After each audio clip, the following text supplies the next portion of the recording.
Hello दोस्तों, civil side visit channel में आपका स्वागत है। तो फ्रेंड्स, आज जो मैं टॉपिक लेके आया हूँ वो बहुत इंपॉर्टेंट है। अगर आप फ्रेशर हो या साइट इंजीनियर हो तो ये टॉपिक आपके लिए बहुत इंपॉर्टेंट है, क्योंकि कंक्रीट होने से पहले या बाद में क्या आपको चीज़ें सुपरविज़न करनी चाहिए जिसकी वजह से कोई मिस्टेक ना हो, तो वो मैं आज आपको बताऊंगा। ठीक है, वीडियो को आखिर तक देखें, चैनल को सब्सक्राइब करें, शेयर करें और बेल आइकन को दबा के नेक्स्ट वीडियो का अपडेट पाएँ। तो आज का वीडियो हम स्टार्ट करते हैं। तो वीडियो का मतलब टॉपिक का इंट्रोडक्शन क्या है? Checklist for concreting. मतलब कंक्रीटिंग में क्या क्या चीज़ें आपको देखनी चाहिए कंक्रीट होने से पहले। ये हो जाता है, उसके बाद मैं बताऊंगा कि उसमें बाद में आपको कंक्रीट हो जाता है उसके बाद आपको क्या चीज़ें नोटिस करनी चाहिए। तो इनमें से कुछ चीज़ें ऐसी हैं जो इंटरव्यूज़ में भी काफ़ी टाइम पूछी जाती हैं। जैसे आप फ्रेशर हो तो आपका इंटरव्यू होगा साइट इंजीनियर के लिए, तो काफ़ी क्वेश्चन इसमें से आएंगे। ठीक है, तो स्टार्ट करते हैं। सबसे पहले हमारा चेक रीइंफोर्समेंट प्लेसमेंट टॉलरेंसेस। मतलब रीइंफोर्समेंट की ये बहुत ही इंपॉर्टेंट टॉपिक है, क्योंकि अगर आपका कोई आपके ऊपर क्लाइंट है तो आपसे बाय चांस कुछ मिस्टेक हो गया, क्योंकि स्पेसिंग में आगे पीछे हो सकता है। तो अगर आपको पता है कि इतना टॉलरेंस है स्टैंडर्ड के हिसाब से, तो आप उनको बोल सकते हो कि नहीं, इसमें इतना टॉलरेंस होता है। तो ये आपको पता होना चाहिए पहले बार स्पेसिंग में। तो बार स्पेसिंग अगर मतलब बीम है उसमें आपके बार्स हैं तो इनके बीच प्रॉपर स्पेसिंग होनी चाहिए, ये तो आप सबको पता है। तो उनमें अगर बाई चांस 10-15 mm मतलब टॉलरेंस कितनी रहती है? Plus minus 15 mm। यहाँ तो 15 mm मतलब मैक्सिमम है 15 mm। ठीक है, यहाँ तो 15 mm ज़्यादा हो जाए कोई दिक्कत नहीं है, या 15 mm कम हो जाए। ऐसे तो आपको होना चाहिए कि प्रॉपर हो, लेकिन अगर 15 mm आगे पीछे हो जाए चलता है। ठीक है, दूसरा आ गया आपका कवर ब्लॉक। कवर ब्लॉक अगर आप यूज़ मतलब जैसे बीम में आपका 50 mm होता है, कई बार स्लैब में आपका 30 mm है, फाउंडेशन में आपका 75 mm है। तो अगर बाय चांस बीम में आपका 60 कवर हो जाए तो चलेगा, जहाँ प्लस माइनस है इसमें भी। ठीक है, अगर माइनस हो जाए 40 अगर 50 है तो 40 हो जाए, वो भी चलता है। मतलब 10 mm टॉलरेंस उसमें होती है। और टाइज और स्टीरअप्स में मतलब ओके, जो टाइज होगी या हुक या स्टीरअप होगी उसमें कितनी टॉलरेंस चलती है आपकी? Plus minus 15 mm। मतलब इसमें भी 15 mm बड़ी हो जाए या कम हो जाए वो चलता है। ये चीज़ नोटिस करनी है आपको। दूसरी आगे की कई जगह अभी 2 कंस्ट्रक्शन है आपकी, मतलब टैंक है या कुछ भी वॉल है, तो उनके बीच में राफ्ट आपकी ग्रेड स्लैब है। उसमें क्या होता है? एक्सपेंशन जॉइंट दिया रहता है कई बार। तो एक्सपेंशन जॉइंट को मतलब जो उसका जॉइंट होगा आगे जो फेस होगा उस पर कैप प्रॉपर होनी चाहिए। मतलब अगर कैप नहीं होगे तो वो मतलब उसमें कंक्रीट लग जाएगा या रस्ट पकड़ लेगा या दिक्कत हो सकती है बाद में। तीसरी चीज़ आपको जो देखनी है वो क्या है? Check proper placement of all concrete cover block spacer chairs et cetera. मतलब जो आपके कवर ब्लॉक हैं वो प्रॉपर लगेंगे। अगर स्लैब आपके नीचे प्रॉपर 30 mm का कवर ब्लॉक लगाया है, जहाँ जितने का आएगा वो लगे हुए हैं, प्रॉपर स्पेसिंग पे लगे हैं 1 मीटर पे, जहाँ जितने भी जो स्पेसर रहेगा। अगर वॉल है आपकी वर्टिकल वॉल है, बीच में स्पेसर डाला हुआ है अच्छे प्रॉपर से, जो आपकी अगर 150 की वो है वॉल तो बीच में प्रॉपर स्पेसर है, या चेयर आ गई आगे अगर आपकी स्लैब है या जो भी है तो उसमें जो चेयर है वो प्रॉपर डाली हुई है, ये आपको चेक कर लेना है। और मेन चीज़ चेयर में क्या देखनी होती है, उनकी जो बीच की स्पेसिंग रहती है वो 1 मीटर से ज़्यादा नहीं होनी चाहिए। और जो डाया यूज़ करोगे उसमें चेयर के लिए, तो जो हायर डाया उस चीज़ में उस वॉल में या स्लैब में यूज़ हो रहा है उसकी चेयर आपको यूज़ करनी है। ये हो गया। और 12 mm से छोटी चेयर हम कभी यूज़ नहीं करते हैं किसी के लिए भी। तीसरा आ गया check formwork placement alignment and supports. मतलब जो आपकी बीम है अगर उसके जो फॉर्म वर्क हुआ है, शटरिंग हुई है, तो वो चेक कर लिए बराबर है, उसमें सपोर्ट बराबर 45 डिग्री पे दी है कि क्या है, या जो बॉटम से प्रॉप्स लगाए हैं वो प्रॉपर हैं। ये चीज़ें आपको कंक्रीटिंग से पहले देख लेनी चाहिए।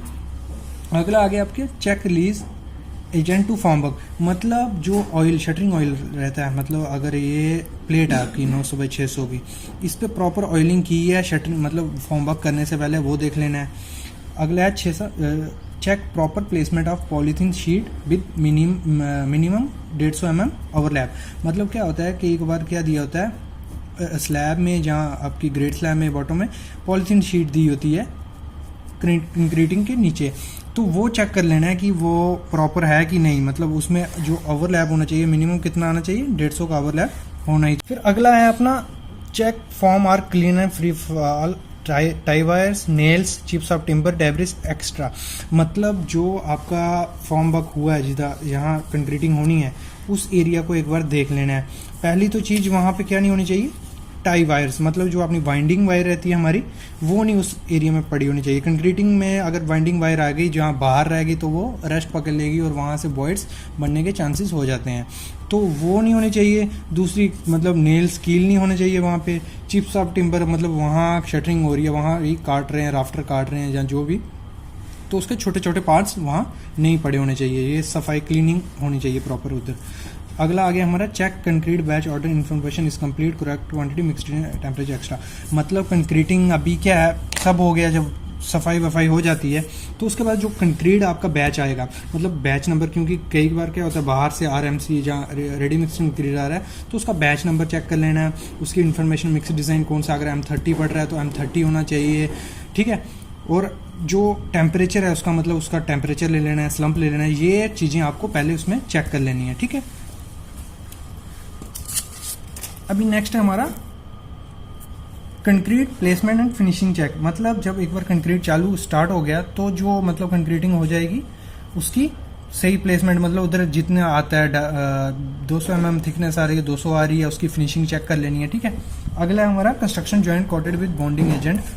जो हमारे कंस्ट्रक्शन जॉइंट रहते हैं, इस पर मैंने एक वीडियो पहले भी डाली हुई है, तो उसमें जो बॉन्डिंग एजेंट आपको डालना है, क्योंकि उसमें की दी रहती है हमें, अगर पहले की कंस्ट्रक्शन हुई है, अगर ये बीम है या कॉलम है तो हमने की बनाई होगी, तो यहाँ पे प्रॉपर से बॉन्डिंग एजेंट डालना है। हम जो साइड पे यूज़ कर रहे हैं वो कौन सा है, न्यूटो बॉन्ड, तो ये प्रॉपर डालना है, उसके बाद प्लेसमेंट करनी है कंक्रीट की, ठीक है। अगला है concrete layer thickness properly regulated 150 mm first layer, 400 mm maximum layer. जो आपकी अगर वॉल है, इसकी भराई है 800 mm, तो जो फर्स्ट लेयर डालोगे ना वो 150 mm की लेयर होनी चाहिए। एक बार लेयर डाल दी, दूसरी लेयर हम आपकी मतलब लेयर वाइज आपको कंक्रीटिंग करनी है। तीसरा ये बहुत इंपॉर्टेंट क्वेश्चन हुआ है, इंटरव्यू में पूछा जाता है, ये वाला और ये वाला। तो इसमें क्या है, free fall drop less than 1.5 metre, मतलब जो आपका मिक्स डिजाइन उसमें होगा तो 1 मीटर से ऊपर से आपको माल नहीं फेंकना है, मतलब ऐसे, क्योंकि सेग्रीगेशन होने के मतलब आपके एग्रीगेट अलग हो जाएंगे और आपका स्लरी अलग हो जाएगा, तो आपको 1.5 मीटर से ऊपर नहीं बना। शूज यूज़ कर लो या बकेट से आप इजीली उसको प्लेस कर सकते हो। और पंप मिक्स में 2.4 मीटर से ऊपर से नहीं फेंकना है। अगर जैसे आपकी हाउस पावर रहती है, मतलब ये आपकी कंक्रीटिंग हो रही है, यहाँ इसका मिनिमम डिस्टेंस मतलब 2.4 मीटर से ऊपर नहीं होना चाहिए, ये मतलब नीचे रहनी चाहिए पाइप कंक्रीटिंग के लिए, ठीक है। ये हो गया। अभी आगे check concrete consistency slump and workability satisfactory, मतलब उसके जब कंक्रीट आपका बैचिंग प्लांट से निकलता है उधर पहुंचता है, उसका स्लम्प चेक कर लो, उसकी वर्केबिलिटी चेक कर लो, ठीक है, उसका टेम्परेचर चेक कर लो, ये चीज़ें आपको पहले करनी होती हैं। अगला है check and verify correct pouring sequence to avoid formation of cold chain. मतलब आप अगर कंक्रीटिंग कर रहे हो तो मतलब एक मतलब प्रॉपर वे से, सीक्वेंस वे से चलना होगा आपको। मतलब अगर ये ऐसे आपका ये है, इधर भी है, इधर भी प्लेटफॉर्म, इधर है, तो एक प्रॉपर सीक्वेंस होना चाहिए। मतलब अगर यहाँ से स्टार्ट किया तो ऐसे ऐसे, मतलब ऐसे करने की कोल्ड जॉइंट ना बने। मतलब यहाँ से यहाँ कंक्रीटिंग कर ली आपने, फिर मतलब आप यहाँ चले गए, ये पड़ा रहा थोड़ी देर के लिए, फिर यहाँ चले गए, तो बीच में जब डालोगे यहाँ हमारे कोल्ड जॉइंट बन जाएंगे, ठीक है। ये चीज़ आपको ध्यान रखनी है। दूसरा है levelling complete with required finish surface. मतलब जो आपका अगर ये स्लैब है तो जितना आपको लेवल चाहिए, इन्वर्टेड लेवल 29-30-300 है आपका, अगर आपका तो प्रॉपर डमी लेवल से या जैसे भी आप इसको प्रॉपर चेक कर लो कि आपका ये लेवल बराबर मिल रहा है नहीं। जब एक बार कंक्रीटिंग हो जाएगी आपकी, उसके 10 घंटे बाद, मतलब अपना सेटिंग टाइम कितना रहता है, 10 आवर 600 मिनट। तो उसके बाद क्या करना है, अगर बाई चांस मतलब रेनी सीजन है तो पॉलीथीन कर दो। अगर यहाँ वेरी हॉट वेदर है, मतलब 50 डिग्री या 40 डिग्री से ऊपर है टेम्परेचर, तो पॉलीथीन शीट आप डाल सकते हो। और फिर उसके बाद है कवरिंग विद वेट हैजन, मतलब क्यूरिंग टाइम आ जाता है 10 घंटे के बाद, तो उसको जहाँ तो वेट हैजन से मतलब बोरी से ढक दो, पानी मार दो, जहाँ पाउंडिंग कर लो, जहाँ जो भी ड्रिप जो आपकी ड्रिप क्यूरिंग रहती है उससे कर लो। तो अगला रहता है check wetting cure for 7 days. मतलब ये चीज़ें आपको कंक्रीटिंग होने के बाद देखनी है, तो 7 दिन तक आपको चेक करना है कि क्यूरिंग प्रॉपर हो रही है या नहीं हो रही है। ये साइट इंजीनियर की ड्यूटी रहती है, मतलब साइट्स पे, ठीक है। तो फ्रेंड्स चैनल को सब्सक्राइब करो, शेयर करो, बेल आइकन को दबा के नेक्स्ट वीडियो का अपडेट पाओ। नेक्स्ट वीडियो जो मैं लाऊंगा वो है कि मतलब जो साइट इंजीनियर को क्या क्या चीज़ें मतलब पता होनी चाहिए इंटरव्यू से पहले, या जब साइट पे काम करने जाओगे तो आपको ये चीज़ें जरूर पता होनी चाहिए। Thank you friends.